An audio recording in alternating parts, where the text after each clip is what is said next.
ಅಣ್ಣ ಅತ್ತಿಗೆ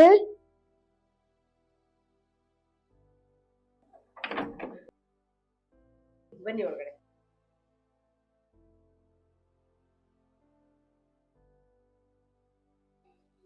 ಬಂದು ಇಷ್ಟೊತ್ತಾದ್ರು ಅತ್ತಿಗೆ ಮಾತಾಡ್ಸಿಲ್ವಲ್ಲ.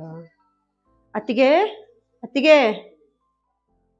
ಯಾವಾಗ್ಲೂ ಬಂದು ಬಂದು ಯಾಕೆ ಪ್ರಾಣ ತಿಂತಾರೋ ಏನ್ಗಾನ.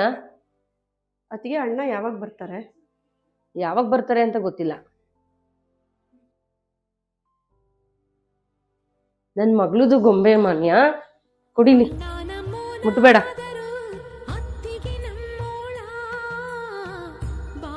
ಬಾಮ್ಮ ಹೋಗೋಣ ನಮ್ಮ ಮನೆಗೆ.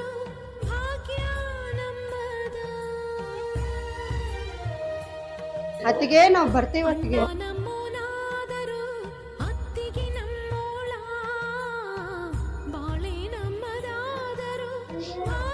ಅಪ್ಪ ದೇವ್ರೆ, ಅವ್ರ ಅಣ್ಣ ಬರೋ ಅಷ್ಟೊತ್ತಿಗೆ ತೊಲಗಿದ್ರಲ್ಲ.